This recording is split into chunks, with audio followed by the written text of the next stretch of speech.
ഇപ്രാവശ്യം പൂരം വളരെ മനോഹരമായിട്ട് നടന്നു. ബഹുമാന്യനായ മുഖ്യമന്ത്രിയാണ് അതിന് നേതൃത്വം നൽകിയത്. പക്ഷെ അതിന്റെ പശ്ചാത്തലം എന്താണ്? അത് ഞാൻ രാഷ്ട്രീയം തന്നെയാണ് പറഞ്ഞത്. നല്ലതിനെ നമുക്ക് നല്ലതായിട്ടേ കാണാൻ പറ്റൂ. ഒരു ഇലക്ഷൻ അങ്ങ് കടന്നുകൂടി ജയിക്കാൻ വേണ്ടി വക്രതന്ത്രങ്ങൾ, അത് മഹാപാപം തന്നെയാണ്. എൻ്റെ കാര്യത്തിൽ ഇപ്പോഴും അതൊക്കെ തുടരുന്നുണ്ട് കേട്ടോ. അപ്പൊ ഞാൻ തിരിച്ച് മൂന്ന് അക്ഷരം പറഞ്ഞാൽ മതി. CBI is the answer. Call the CBI എന്ന് പറയുമ്പോൾ പിന്നെ അതങ്ങ് അടങ്ങും. കാരണം CBI വന്നാൽ അവന്മാരെല്ലാം പൂട്ടിലാവും. പൂരത്തിന്റെ കാര്യത്തില്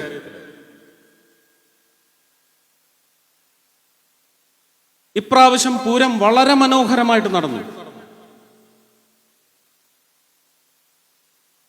ബഹുമാന്യനായ മുഖ്യമന്ത്രിയാണ് അതിന് നേതൃത്വം നൽകിയത്.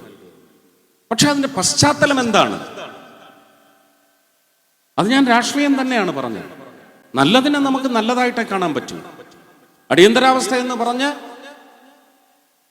കരിക്കട്ട ദുരന്തം, അതിന്റെ പേരിൽ ഇന്ദിരാഗാന്ധിയെ ഈ നാടിന് കിട്ടിയ നന്മ എല്ലാം മറന്ന് പുച്ഛിച്ച് തള്ളാനോ പുലഭ്യം പറയാനോ എന്നെ കൊണ്ടാവില്ല.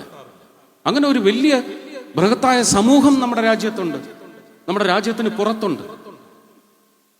അപ്പൊ അട്രിബ്യൂഷൻ, നമുക്ക് സമർപ്പണ ബുദ്ധി അതുണ്ടാകും.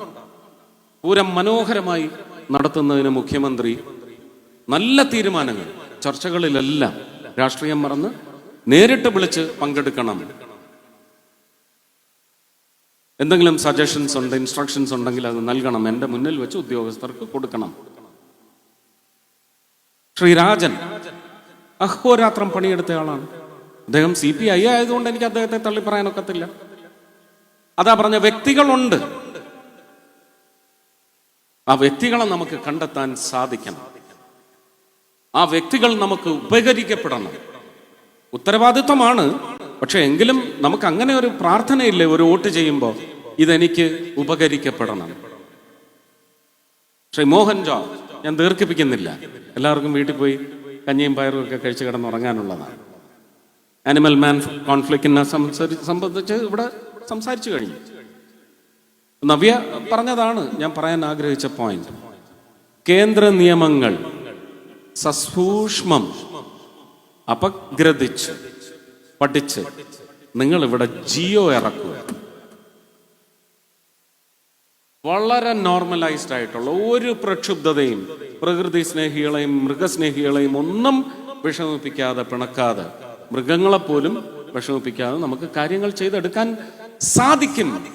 പക്ഷെ ഇത് വരാൻ പോകുന്ന എല്ലാ ഇലക്ഷനുകൾക്കും ഒരു വിഷയമായിരിക്കണമെന്ന് പറയുന്ന രാഷ്ട്രീയ കുതന്ത്രം വിളയാടുകയാണെങ്കിൽ ഈ പ്രശ്നങ്ങളൊന്നും പരിഹരിക്കപ്പെടാതെ തുടർന്നു കൊണ്ടേയിരിക്കും. ഇപ്പോഴും നമ്മുടെ ഈ പട്ടിണി ഇൻഡെക്സിന് ഇങ്ങനെ എല്ലാവരും പുകഴ്ത്തിയാണ്.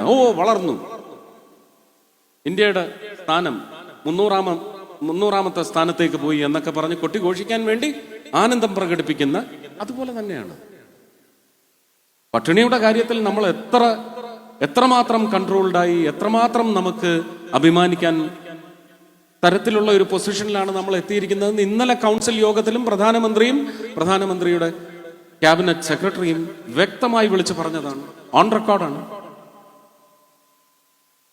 അപ്പൊ പ്രചരിപ്പിക്കപ്പെടുന്ന അസത്യങ്ങളുടെ പശ്ചാത്തലത്തിൽ നിങ്ങളുടെ നിശ്ചയങ്ങൾ നിങ്ങളെ 5 വർഷം കൊടും ക്രൂരതയിൽ കൊണ്ട് ചെന്ന് മുക്കി താഴ്ത്തുന്ന പ്രവൃത്തി ആവരുത് ഇലക്ഷൻ അല്ലെങ്കിൽ സിലക്ഷൻ. വളരെ ശാന്തമായി ചിന്തിച്ച് നിങ്ങൾക്കൊരു പുതിയ രചന നടത്തണോ, അത് ഈ നിലമ്പൂരിൽ ഇപ്രാവശ്യം നടത്തൂ. അതിനൊറ്റ കാരണമേ ഉള്ളൂ, അത് പറഞ്ഞ് ഞാൻ അവസാനിപ്പിക്കുകയാണ്. ഈ ഇലക്ഷൻ സത്യത്തിൽ ഇന്ത്യ മുന്നണി എല്ലാവരും കൂടെ കൂടിയിരുന്ന് അവരിലെ പ്രബലൻ TMC ആണോ, ആപ്പാണോ, INC ആണോ, അതോ ഇനി ഫറൂഖ് അബ്ദുള്ള അദ്ദേഹത്തിന്റെ പാർട്ടിയാണോ എന്ന് പറയുന്ന ഒരു ഇലക്ഷൻ അതിനകത്ത് നടത്തിയാൽ മതിയായിരുന്നു. ഈ ഇലക്ഷൻ എന്ന് പറയുന്നത് ഒരു ചതിക്കുഴിയിൽ പെടുത്തി ഒരു മാന്യദേഹത്തെ രാജിവെപ്പിച്ച് ഈ ഇലക്ഷൻ നിലവിൽ വന്നെങ്കിൽ അതിൽ നിന്ന് അടുത്ത നിയമസഭാ തെരഞ്ഞെടുപ്പിന് എത്ര സീറ്റ് ബേരം ചൊല്ലി പിടിച്ചടക്കണം എന്ന് പറയുന്ന തന്ത്രത്തിന് വേണ്ടി ഉതകുന്ന പ്രബലത തെളിയിക്കാനുള്ള ഇലക്ഷൻ മാത്രമാണ്.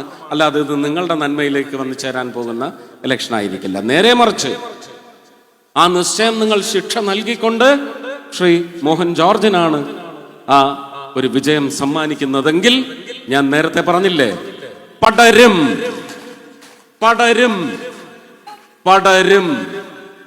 നന്ദി, നമസ്കാരം.